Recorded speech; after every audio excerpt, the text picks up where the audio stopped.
You're listening to Range Minded from Independence Indoor Shooting. Before we get started, I want to remind you to find us on Facebook at facebook.com/rangemindedpodcast, which is especially important in this episode because there you'll find all the video interviews that we talk about. This is episode number 44, where Steve tells us all about his adventures at SHOT Show in Las Vegas, including what new guns he saw, all the folks he talked to, as well as what he thinks of the state of the industry. If you've never looked into what goes on at SHOT Show, this episode will fill you in on everything you need to know. Thanks for listening, as always, and we hope you enjoy episode number 44 of Range Minded, the SHOT Show Recap 2019. Hello and welcome to Range Minded from Independence Indoor Shooting. My name is Mark Long. I have a little bit more to listen to before I can get that intro down, and then we can just fire you after that. Oh, perfect. I'm Ricky Kasner, Academy Director. And on the Eastern Front, hey, it's Steve Zimmerman. What's up, guys? Broadcasting from an unknown location or undisclosed location. Very deep in the center of the earth. That's right. Yeah, so, he keeps moving. What it feels like it because I don't have places. Wi-Fi. Why don't you have Wi-Fi? I can't figure it out. It's pissing me off. I guess they don't have internet over there in the Eastern Idaho. I guess not. Well, so this episode is about SHOT Show. It just wrapped up last week. Last Friday. Steve, well, a lot of people here from Independence went. Ricky and I didn't go. Ricky didn't want to go. A lot? Not everybody. Not a lot, but Levi, our floor manager, who's important. And Ryan went, and Jared went, I believe. Yep. Sarah went, but she didn't go with Independence. Well, not as, she did, but not as an employee. Yeah, she was there. She went and she went as a vendor. Yeah. As a vendor, yeah. In fact, I did post a interview I did with her on the Independence Indoor Shooting Facebook page, and I can post all those videos on the Range Minded page as well. I think you should do that. So go to facebook.com/rangemindedpodcast. You'll be able to see all the videos because, spoiler alert, Steve was at SHOT Show as well. Yes, I was. So was that your first time going or no? No, I went last year as well. So I was number 2. Okay. So we've and got... not like the poop number 2, so stop making giggling jokes. There's our dad joke already. I was holding myself back, Steve, from giggling.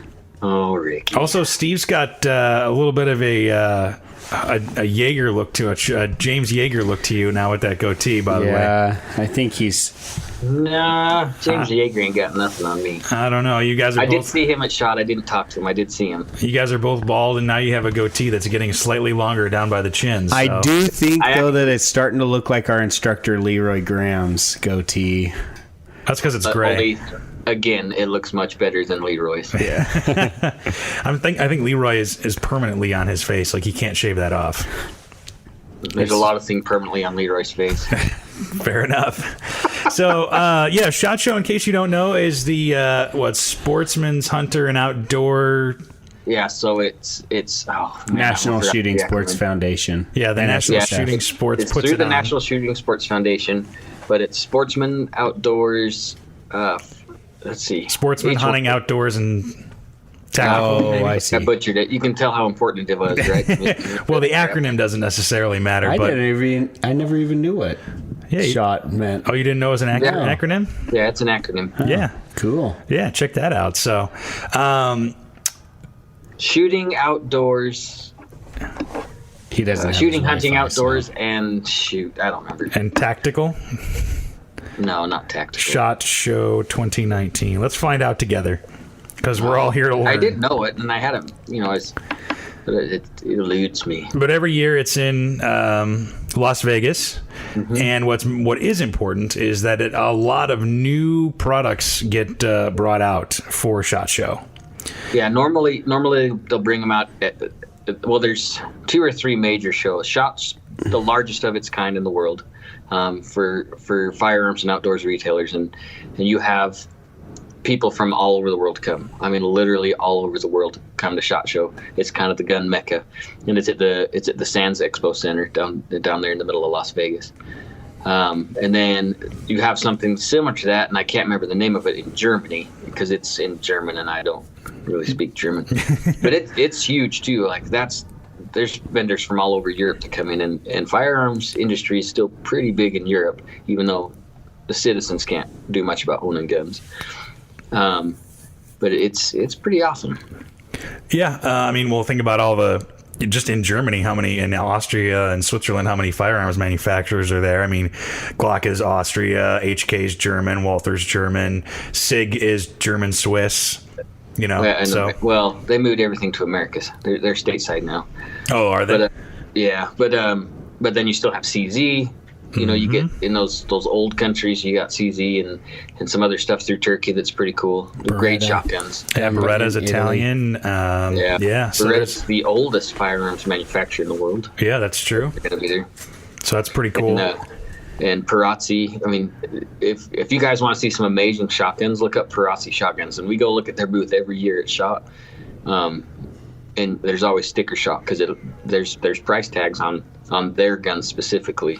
Oh, no other vendor really puts price tags on their guns, but they'll put an MSRP on their Perazzi shotguns. And it's usually what, $10,000 and more? Oh, that's cute. Even more? It's usually 250,000 or more. Wow, per shotgun. Well, it's gold. You have gold inlays. You have all that stuff on it. They are amazingly beautiful, but I couldn't imagine going waterfowl hunting with a $400,000 shotgun. Unless you're like worth $1 billion, maybe. Maybe. But then it doesn't even, if you miss, it's not like gonna, kill the gun, kill the waterfowl for you. No, those have heat-seeking pellets. Oh, that'd be worth $400,000. Yeah. I guess.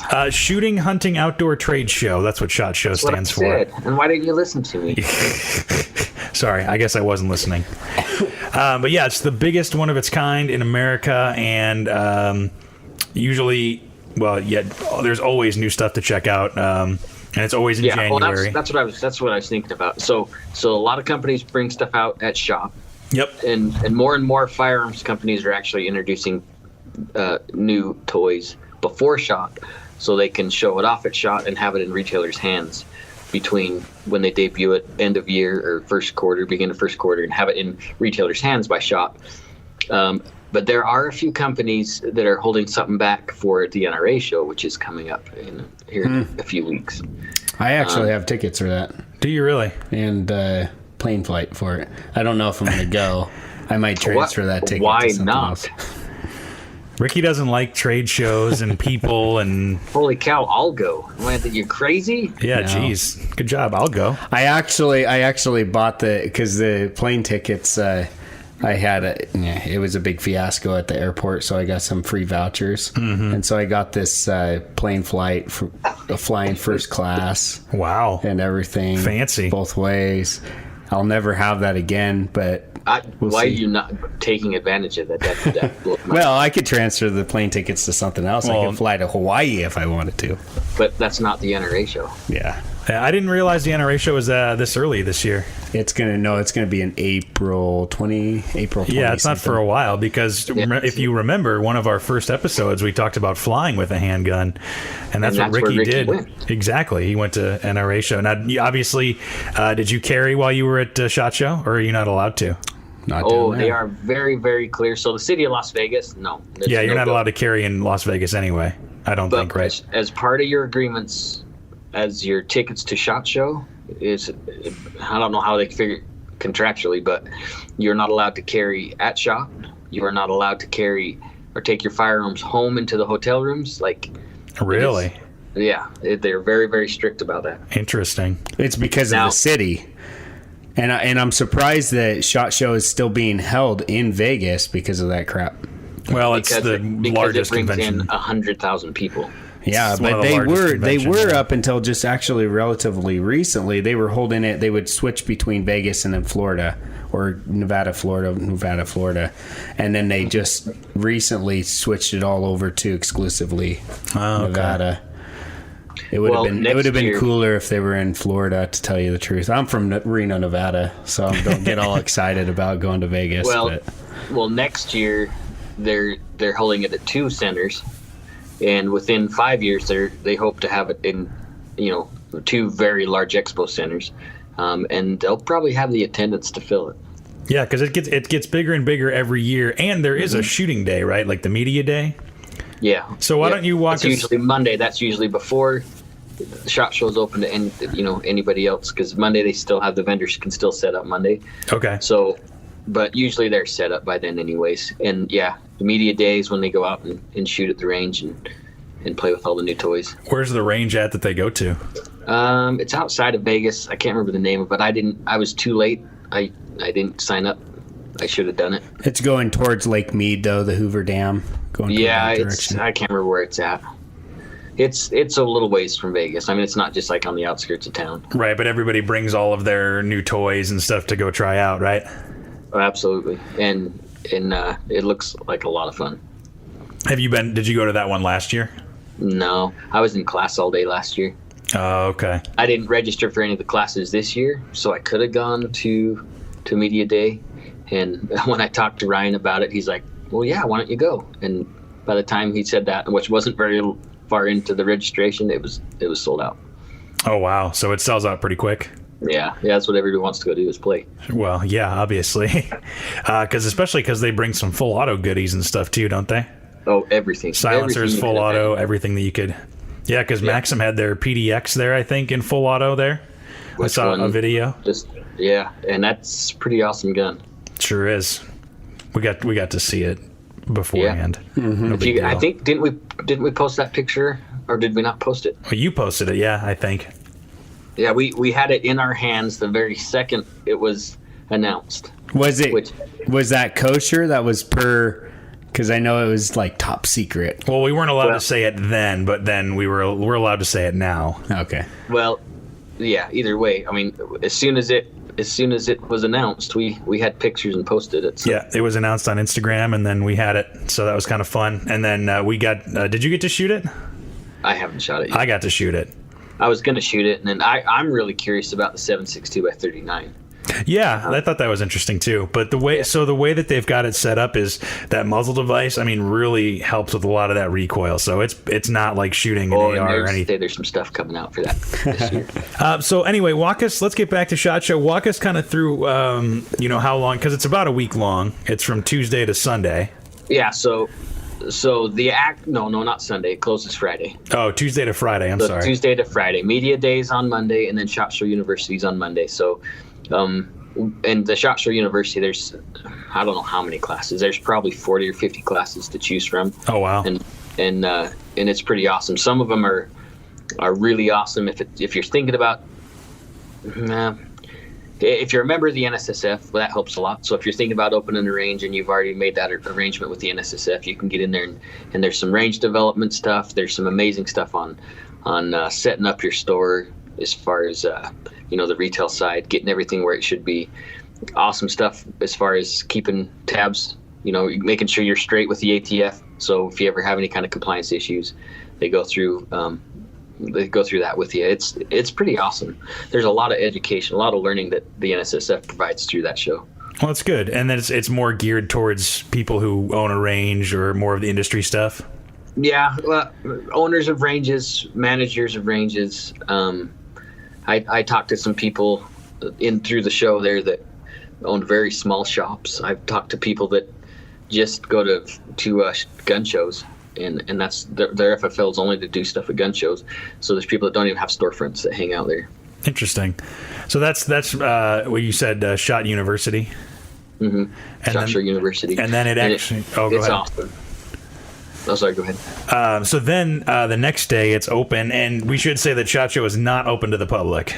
No, you cannot. In fact, this year they were even more adamant about if you're not in the industry, you are not allowed in. Last year it sounded like people were able to get in because their buddy's cousin owns a store. This year they cracked down a little bit more hard on, because I guess there were some of the vendors that were really frustrated that they were talking to people that had no clue why they were even there. Yeah, so, that would be frustrating because what the purpose of it is for the vendors to show the retail stores their product, and if you have just an end user there wasting their time, people just trolling and wasting time. And you got to realize, you get on the main floor, floor number 2, and like Action Target, the ones that provided all of our range equipment, their booth was probably 30 by 60 feet. And Wow. I bet it cost them $80,000-$90,000, maybe even more, to be there, and it probably was more. So these vendors are spending a ton of money to be there, and they're not going to want to waste time with people that have no clue.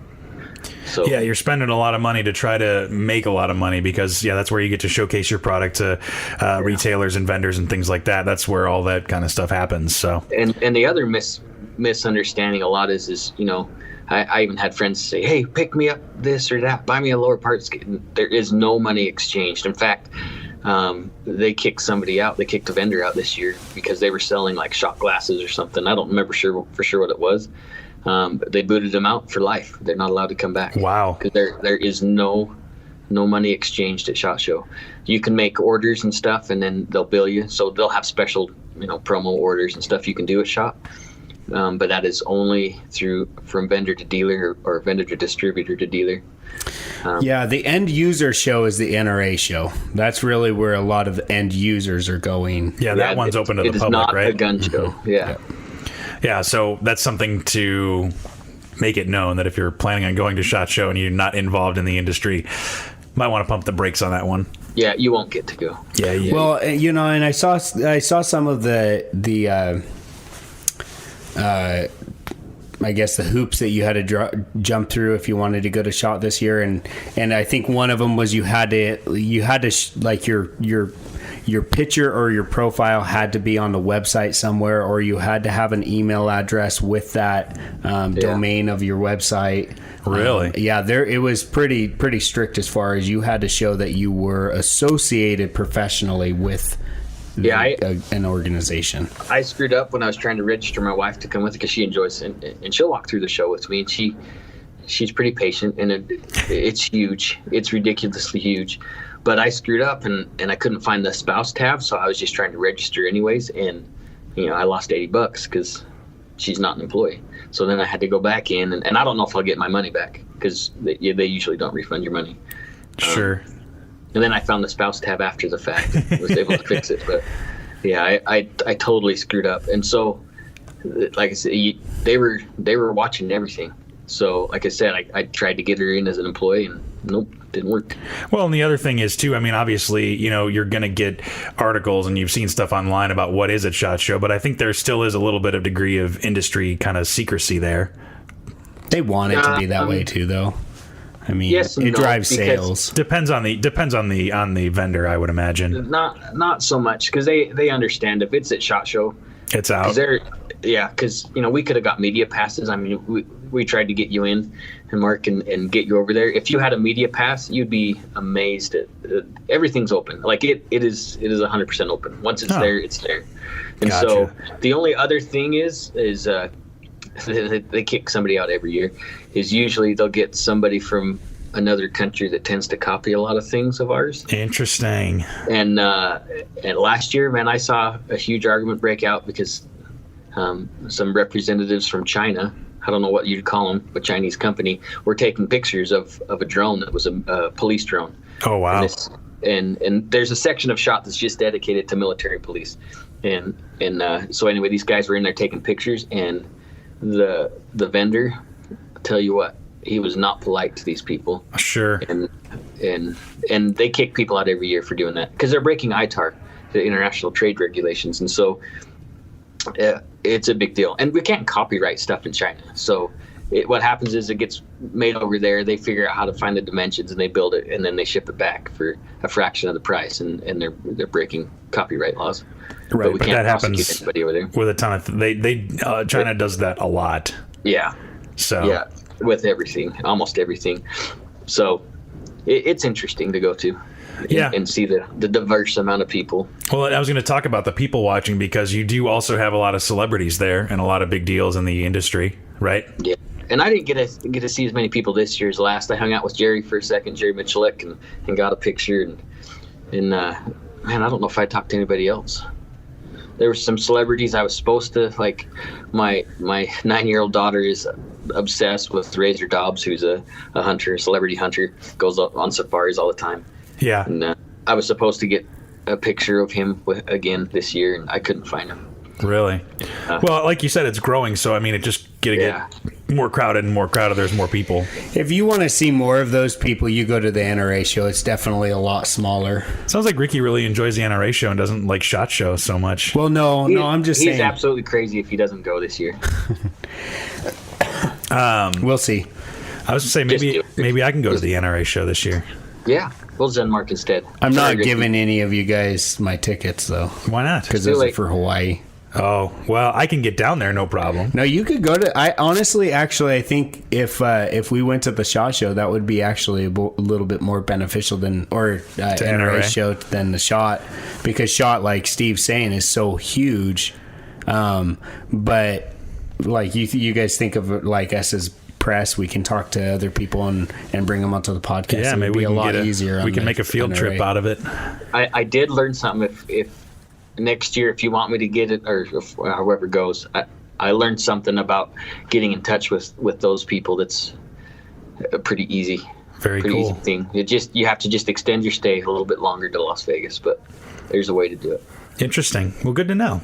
Yeah, so, and I'm not going to share that secret because I want to keep it a secret. One thing that they unveiled one hour, I guess, a couple items was 43X and the Glock 48.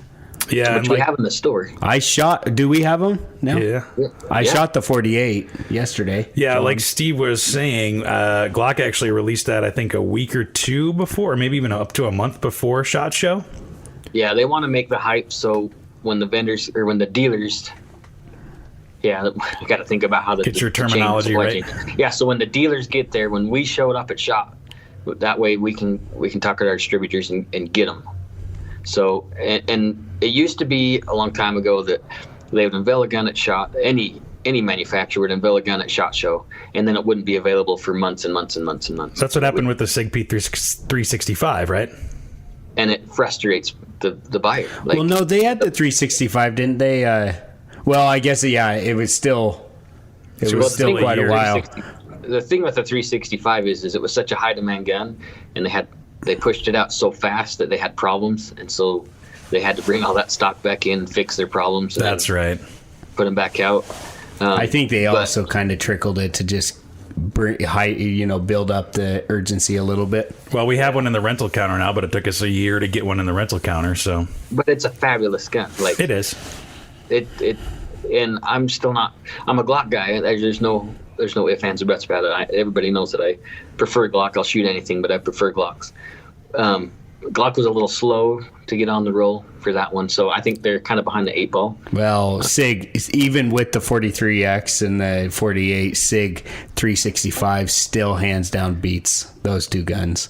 I shot the 48 yesterday, and then you think of the 43X just being a 43 upper on the 48 frame, and it's... they're not taking any market away from SIG 365. And they won't from SIG. And SIG's leaps and bounds becoming a major player. I mean, they already were, but they make so many different products for firearms that Glock won't catch up. Yeah, we talked about that with Sarah actually when we did the 365 review. Just about how SIG is like they have their own ammo to go with the SIG P365. They have the holster to go with it. They're becoming like a full service, one stop shop kind of deal, and that's going to be a lot easier for new people. And that's exactly what SIG wants to do. That was their intent probably 5 years ago. Is they wanted to be the place where you could get everything. Yeah, and that's a good move. And the optics. The red dot. They make one of the best red dots out there. Yep. So Well, they make, in my opinion, the best rangefinder. Yeah. That kilo is hands down. I mean, even guys that say, "Oh, Leica," they'll spend thousands of dollars on a Leica, but that SIG kilo, it's amazing. Yeah. And it's affordable. Yeah, and that's one of the big things too. Like with the red dots, I mean, the red, the Romeo 5 is not that expensive compared to what you can get otherwise, and a lot of their other stuff's pretty moderately priced. So, but we will do a review on the Glock 43X and the 48 at some point in the near future. So we can't share our opinions right now. I probably will buy one. Well, yeah, you'll probably buy one of each. It's still a Glock, but it shoots like a Glock. It shoots. Yeah. There's no difference, that's really. The thing with Glocks, I mean, it's kind of like the Honda Civic, right?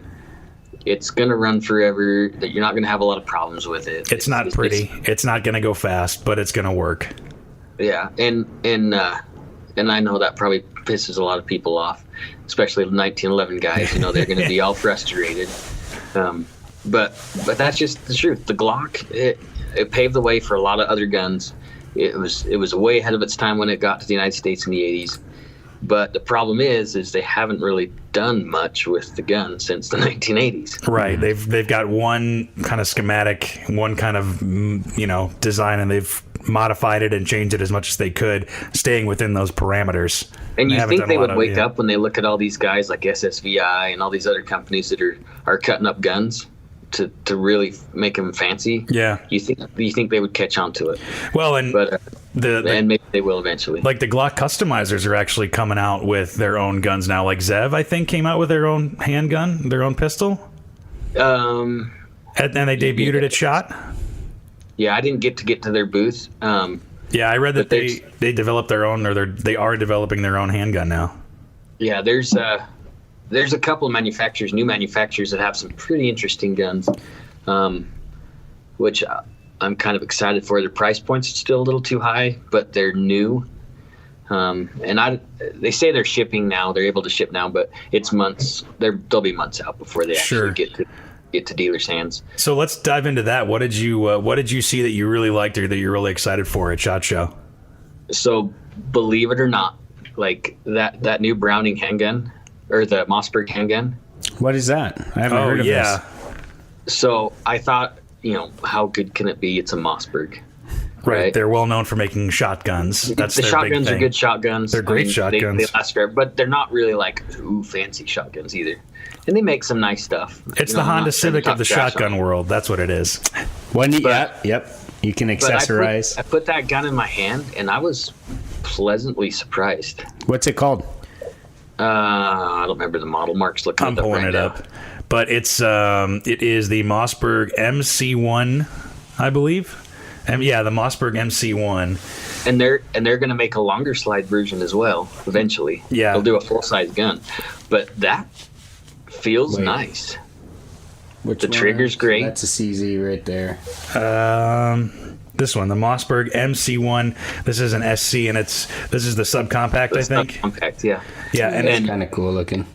And the takedown, you don't have to press the trigger. It's unbelievably easy to take that gun apart. Well, that's good. And I do like the straight trigger that it has on it. I would like to actually spend some time behind and shoot that gun, and I think they're available now. Yeah, and hopefully you can get one at the store. You can get them, and they're not that expensive. I just looked it up. The MSRP was $340. Jeez. Yeah. What's the selling point then? Is it just the price that's the selling point? What's the magazine capacity? Good. That one I think is 15. Oh, no, it's probably 10. Maybe, I don't know. I can't 9 mil though.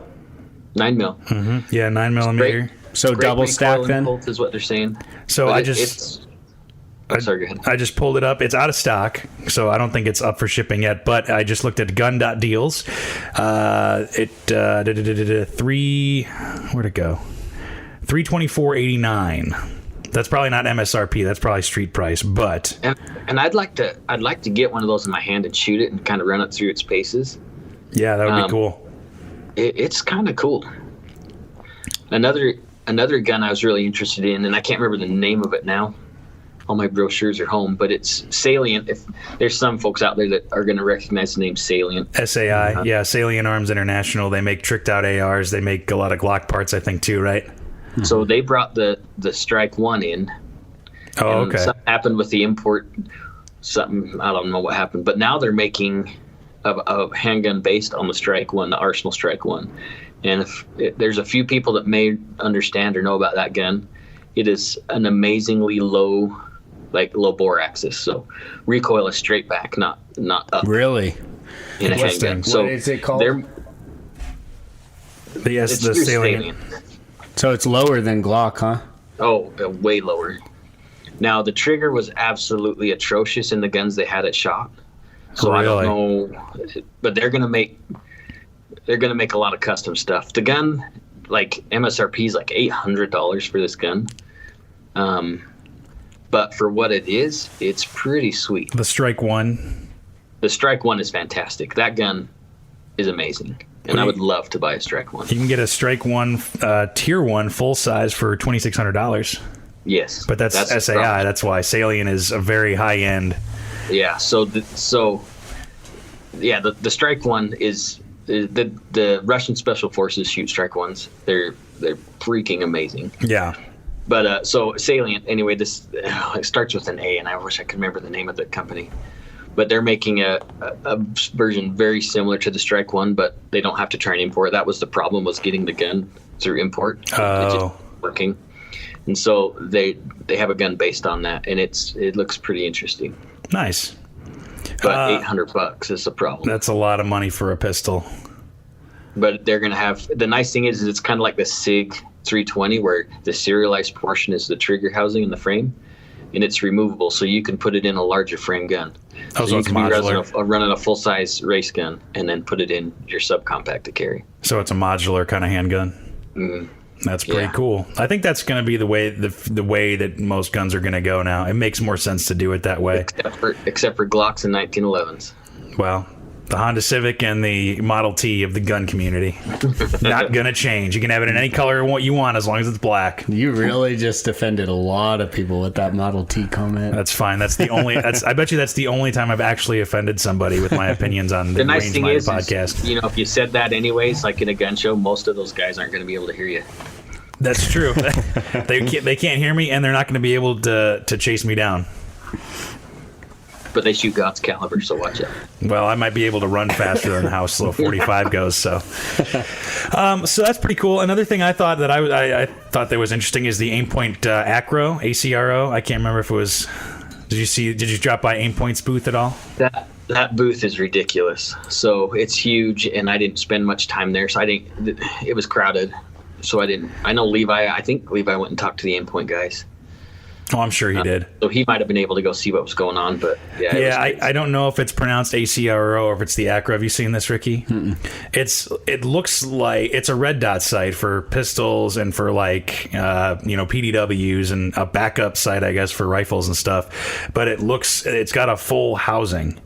And so it looks like it's almost like it's not an EOTech, but it looks like an EOTech style housing for like pistols and stuff like that. It's kind of weird. I'll pull it up here. And what is that? It's funny because like you say, like, oh, did you hit this booth, that booth? So there was probably, I bet over 40,000 vendors. 40,000 vendors. I bet there was. So there's 40,000 booths. I bet there was, between all the police, the new vendors. I bet you there's 40,000 booths there. Maybe now what you guys are amazed by me not wanting to go to these trade shows, but what I see is a lot of the same old. That's the problem that I see at these trade shows. It's just people copying. I mean, okay, you go to this booth and it's an AR-15. You go to this and it's another AR-15. Oh, another AR-15. It's like, okay, what are you guys doing different? You're not thinking outside of the box. You're thinking all in the same box. Let's try to think a little bigger. Let's develop something that actually hasn't been developed before. Yeah. I mean, not since Browning has anything really been amazingly done. That's not true. Last year there was a pretty amazing rifle that was debuted by a couple of rednecks from Louisiana, and the military is actually looking at refining and adopting that particular firearm because it was a completely different way that a gun works. What is this? I can't remember the name of the gun, but it's a cassette that holds the cartridges, and the cassettes are reloadable or reusable, but you can stack, and each cassette holds like 5 projectiles, and you can stack those cassettes in, and I'll have to look it up. It's pretty cool. It sounds pretty cool. So instead of a chamber, you have a cassette. It's a completely different firing mechanism than any other gun. So that's interesting. A lot of people kind of looked at them because seriously, they were just a couple of hillbilly-looking people that had a little tiny booth at SHOT Show last year. No way. And it's pretty cool. Well, that's some of the best inventions come from, some kind of people in the middle of nowhere. I mean, TV was invented by a random dude in Idaho. Yeah, a random Idaho man. Philo T. Farnsworth. Yeah, exactly. I think every Idahoan knows that. In fact, I am just yards away from the Philo T. Farnsworth Museum. See, there you go. So it's people like that can invent game-changing things. It's one thing I'm sorry, you're going to say something, but I was going to talk about another. So we it's no secret we've talked about how awesome the Boise Valley is as far as gun manufacturers. Yep. And the state of Idaho being able to really contribute to the gun community. So I was talking to the guys from Odin Works, and I know it's the same old type of argument with Ricky, but they came out with some new collapsible braces, collapsible stocks that are sweet. They're spring loaded, and they came out with suppressors this year. Really? So that was the very first serialized. Like they didn't want to get involved with any kind of serialized parts. We keep badgering them about doing lowers because I really like their uppers, and their barrels I think are fantastic. Mm-hmm. Odin Works is awesome. All the local companies we have for AR-15s. I mean, you have Taxol, PWS, 2A, Odin Works here. I mean, they're all quality, and I do have to understand where I'm coming from. Accessories. You dug a hole. Accessories for AR-15s, they have come a long way from the original M16, right? A2 style M16 Delta Ring. Look at Seekins, which is another Idaho company. They're a little farther north, but fantastic parts. But ARs, the AR platform, can we do something different? I'm starting to yawn. They're scary. Get bored. Ricky's so bored of AR-15s. I love them. Don't get me wrong, but come on. Where's our next John Browning? How messed up is that? Everybody wants to ban the AR-15. Ricky's bored of it. We need something more exciting. We need some more dangerous. More deadly. Yeah, why don't we all get M60s then instead? That's right. I do love the M60. No, I don't want an M60. Gun. I want a BAR. Yeah, BAR is good. Those are pretty cool. Yeah. I'd take both. So Odin, back to what we were talking about. Remember, we weren't supposed to go out in the weeds. So Odin came out with some new suppressors, which are pretty dang cool.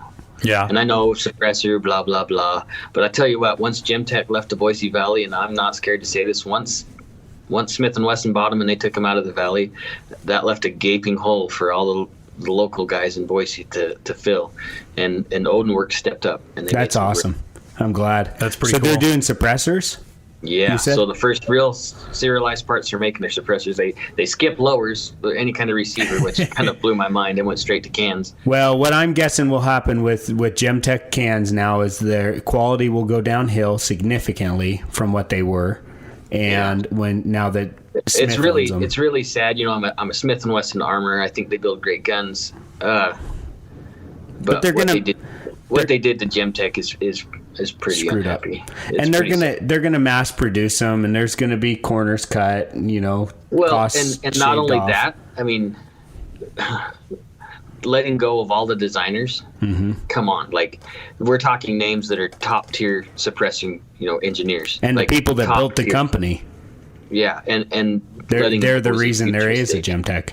Yeah, letting those guys slip through the cracks is a big mistake, and I'll tell you why. Because some of the other companies have snatched them up, and I'm not naming names. And I spoke to these people at SHOT Show, and Smith & Wesson made some big mistakes. Yep, that's unfortunate. Well, they came in like a bull in the China shop, right?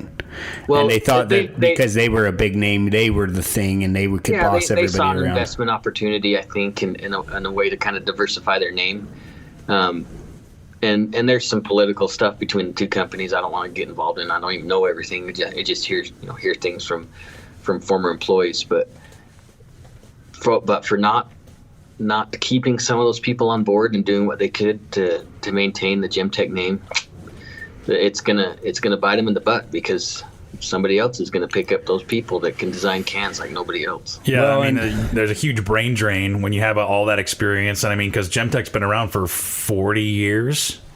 30, 40 years. And they had a huge military contract, and you know, people say, well, Knight's Armament and all those other companies, yeah, you know, they use those cans too, but some of those Gemtech cans that came out of the Boise factory, they're some of the best out there. And you know, we push Gemtech hard. I still think they make a good can. I mean, I don't think they've dumbed down some of their processes of manufacturing, but the future of their suppressors I think are going to be lacking. Yeah, it'll be interesting to see where it goes. So I think it's just a downhill from here.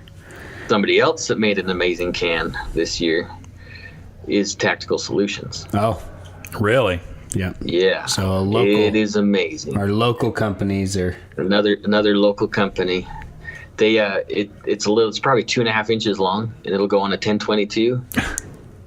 Absolutely awesome. That's crazy. I mean, that's a super, because I mean, the whole thing with silencers is you need space for the sound to go, and you need those, cool all those, all those baffles down. Is it a wet suppressor, or is it dry?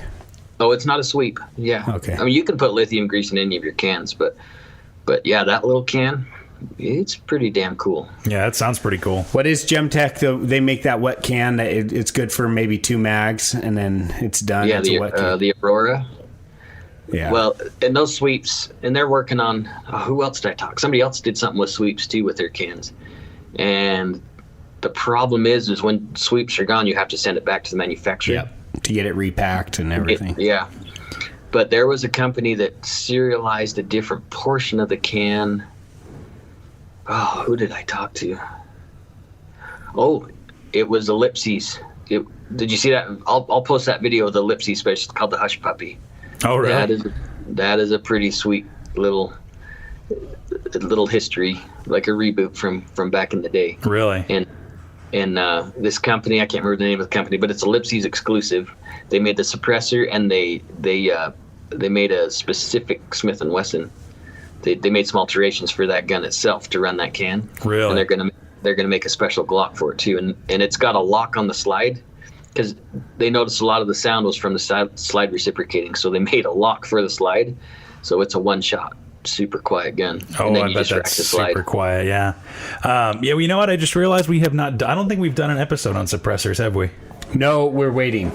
We're waiting for certain things to happen.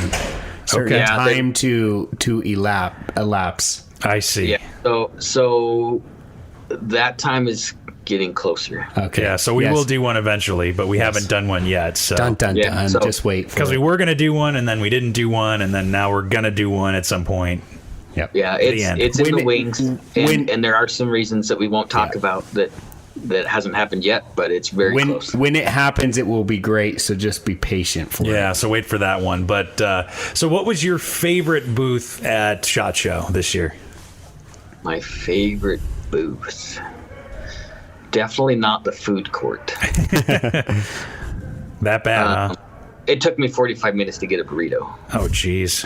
That's depressing. And for 2 burritos and some drinks, it was like $30. Yeah, that doesn't surprise me. Oh, man, my favorite booth? Yep. Well, I know Rob would want me to say the Remington booth, but I just walked through that one to get to the SIG booth. Oh, you know, Kel-Tec came out with a new gun this year, too. Oh, yeah, the KS7? Is it the shotgun? No, they came out with something else. A little 22 that'll hold 50 rounds. 50 rounds. You can buy a box of 22 shells and shoot it through their handgun. Wow. Now, how big is that handgun? Not very big? It's about the size. So think of what's the 22 Magnum gun? What's that oh gosh. What is that one? Yeah. P30. P30.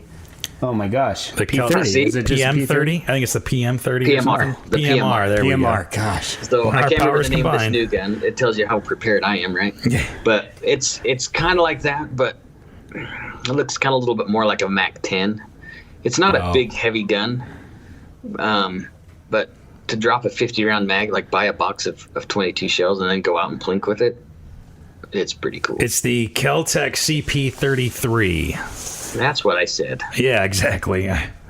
It looks It looks really weird. It looks like it. That's an ugly looking gun. But. Well, Kel-Tec doesn't make pretty guns, that's for sure.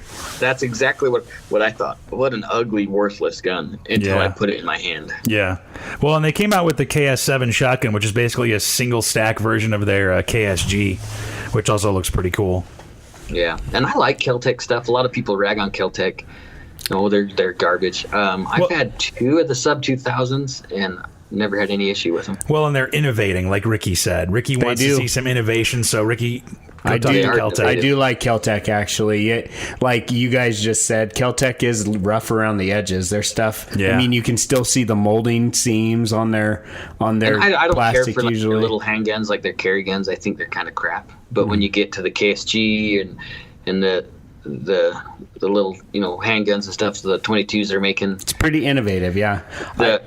Their bullpup rifles. Oh yeah, the Desert Tech, or no, not Desert Tech. It's you look at them, and you're like, oh, that's probably a crappy gun because it's so rough looking. But Kel-Tec does have, like, other than the KSGs, they had those bolt carrier issues where they were hanging up.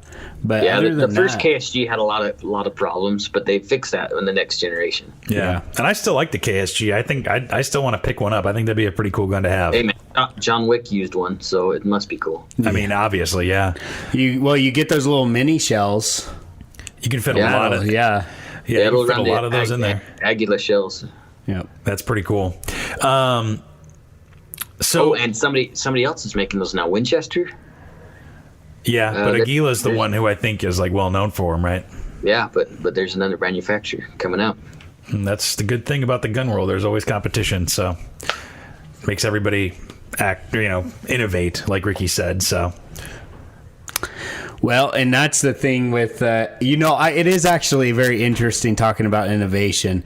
You think of all the political climate of everything, and you think of all the loopholes that we actually have found. Like, you think of pistol braces for ARs, sure. Other weapons that these what you would think of as a sawed-off shotgun is just just a firearm. It's just a firearm, and things like that. You better scoop those up. The political climate forces innovation, right? Correct. Yes. The more that, I mean, if we just get in our cozy little bed, we're just going to create the same. That's why the NFA branch just needs to be defunded, right? Just get rid of it. The NFA. Yeah, we don't need an NFA. Well, the GOA is actually fighting launched a lawsuit against the ATF about NFA stuff. So I'm gonna have to keep on the radar about that. Yeah, there's absolutely no point to have it. Like the free market's going to restrict a lot of those guns that otherwise aren't going to get stolen. So, like, when it comes to an automatic, I mean, they're so price restricted right now anyways. But if you didn't have the NFA, they wouldn't be, right? I don't think so, because you could still keep the non-manufacture clause. So you could have transferable, non-transferable. If the transferable market is so small that you can't afford it. Well, people, as guns break and you don't have pieces to replace them, then they just get parted out, and then two guns become one. Yeah. And as the years go, there's just going to be more and more breakage. The automatics aren't such a big issue for me. Like, they don't interest me. Like, I think they're awesome and they're fun to play with, but I would never own one. No. But, like, suppressors. But if you can shoot them for free, that's wonderful. Yeah, that helps. Yeah, that's different. But I still wouldn't buy one. No. They just doesn't do it for me. But SBRs and suppressors and SBSs, I like that kind of stuff. I think that'd be nice to have and not have to worry about registration or anything like that. So, I think we're going to end up.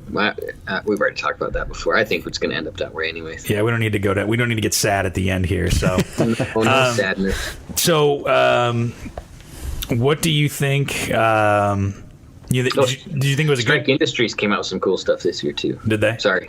Yeah, see, all this stuff's coming back to me. Well, right? No, that's cool. So I was going to say we got to close here, but what do you think? What was your overall impression of SHOT Show this year? People ask me, did you see anything cool? Like what? It's kind of overwhelming to like pinpoint one thing. Same old, huh? I would sound like Eeyore. I think the market's going in a good direction. I think the manufacturers, I mean, they keep stuff in the curtains they don't talk about. You know, they're 10 years ahead anyways. I don't know. It's a positive thing. Like I look at what's coming out and I think it's a positive thing, you know, but I don't know. It's hard to say. It's still the political side that's the big question mark. Sure. Did you see any smart guns? No, just stupid people. Yeah, I imagine that technology doesn't exist, and so I don't know. It's just so frustrating. I imagine the people watching has to be great, if nothing else. That is probably my most enjoyable part about SHOT Show, and we spent some time, you know, after hours because it closes at 5, so you have time to actually, if you're not tired, you can go out and go to the restaurants and kind of schmooze with some of the other people, but. Yeah, it's fun to walk around Vegas and look at all the weirdos. Levi said he saw a man with hooves.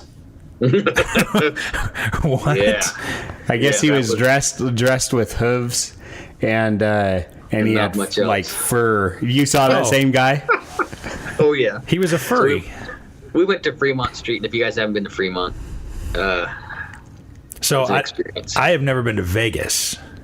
What? Yeah, I've driven through it, but I've never actually stopped and enjoyed Las Vegas. I really enjoy Vegas, probably because I like to watch people. So like walking through the casinos and just looking at people's behavior, that just fascinates me. Did you? But you go to the old part of Vegas, which is Fremont, which is north, right? Right. And there's some interesting people. Did you gamble at all? I lost $1 in the slot machine. Man. Because if you've never been to Vegas, they have slot machines even in the airport, which I thought was kind of interesting.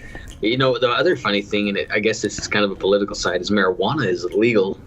Recreational marijuana is legal in Nevada. Really? Yeah, they just legalized it. So people are sparking up on the strip?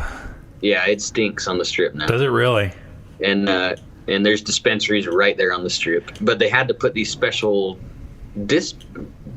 throwaway bins at the airports because people were trying to take weed home. Oh, jeez. And now think about this. So we probably had some people in the gun community that may have had some fun there. But now how are they going to answer it on the 4473? Yep, right. Exactly. Still, no matter if it's legal and state-wise, 4473 is a federal form and federally illegal. So, Ricky, sorry, you can't smoke weed and be a gun owner. You're not supposed to be. That is perfectly fine with me. No, actually, that's a big deal, and I know that was an issue when I was going to gunsmithing school in Colorado, because when I was there, they had just barely legalized marijuana there, and they had to tell the students to, they couldn't do that. Guns and drugs don't mix, just like guns and alcohol don't mix. So it might be an unpopular point of view, but I think if the Republicans wanted to do something about the suppressor stuff, like the Hearing Protection Act, they should piggyback it on legalizing marijuana. Then it keeps the libtards happy. And you on legalizing marijuana is just going to happen anyway. There's no holding it back anymore. Yeah, so many states have gone that way, and they're getting all the tax dollars from it. And what's funny is that if you look around Idaho, every single state or municipality that borders Idaho is either legal or medicinal. Even Canada is Utah. Utah's medical, I believe. That's right. They legalized the medical use of marijuana, which I'm sure there's a lot of doctors' notes all of a sudden down there. A lot of Jimmy legs, and Wyoming, I'm pretty sure, is medical. Oh. Yeah. Montana's medical use.